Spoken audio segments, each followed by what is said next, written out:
Camille Montfort. Capítulo 1. La última velada de la seda. El calor de Belém no era como la niebla de Londres, era un abrazo húmedo, una exhalación de la selva que se filtraba incluso a través de las paredes de piedra de la mansión neoclásica. Dentro, los candelabros de cristal de Bohemia proyectaban destellos dorados sobre una élite que se creía inmune a la decadencia. Camille Montfort se movía entre ellos como si fuera la dueña de la luz. Su vestido de seda azul, traído directamente de París, se adhería a su piel con la misma lascivia con la que las miradas de los hombres seguían sus pasos. Había dejado atrás el frío de las óperas europeas para convertirse en la joya de este rincón del Amazonas, protegida por la fortuna de un magnate que, esa noche, la miraba desde la otra punta del salón con una mezcla de orgullo y posesión. Pero Camille no buscaba la protección.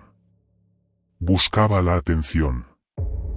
Además, esa noche, ese protagonismo era un animal peligroso. El hombre se le acercó sin que ella lo escuchara venir. Era una de esas figuras que en Belém nadie nombraba en voz alta, cuya influencia se extendía por los puertos y los salones de poder con la misma invisibilidad del veneno. Tenía la piel pálida, un contraste ofensivo contra el sudor y el bochorno de la sala. La música es demasiado ruidosa para lo que tengo que deciros, mademoiselle. Murmuró. Su voz seca, carente de la calidez que el clima exigía.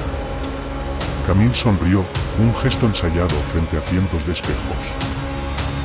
Entonces, caballero, busquemos un sitio donde el silencio sea más elocuente. Lo siguió, no por sumisión, sino por la curiosidad de quien se siente intocable. Se apartaron del bullicio, cruzando un arco hacia una zona de la mansión donde las velas no habían sido encendidas. El aire se volvió de repente gélido. La opulencia de la fiesta quedó atrás, convertida en un murmullo lejano que perdía significado. Él se detuvo en las sombras de un pasillo flanqueado por retratos familiares cuyos ojos parecían observar con una severidad anticuada.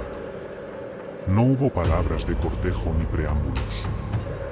Tenéis una belleza que no pertenece a este siglo, dijo él, y su mano, increíblemente fría, se cerró sobre la nuca de Camille. Ella intentó retroceder, pero el tacto de aquella piel, tan gélida que quemaba, la inmovilizó. El magnetismo que siempre había usado como arma se volvió contra sí misma.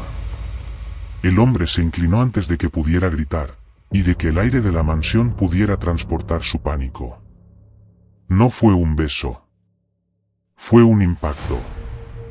Los dientes, afilados con una geometría que no debería existir en un ser humano, se hundieron en la piel de su cuello. Camille sintió un dolor agudo, punzante, seguido de una oleada de frío que le recorrió la columna vertebral como si le inyectaran hielo fundido.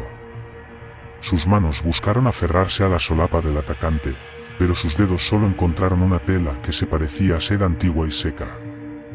La sangre, la suya propia, emanó con un calor febril, el último vestigio de su humanidad abandonando su cuerpo en un pulso rítmico. Por un instante, el ruido de la fiesta volvió a entrar en la habitación, distorsionado, lento, como si ella estuviera escuchando a través de una capa de agua profunda. El atacante se separó.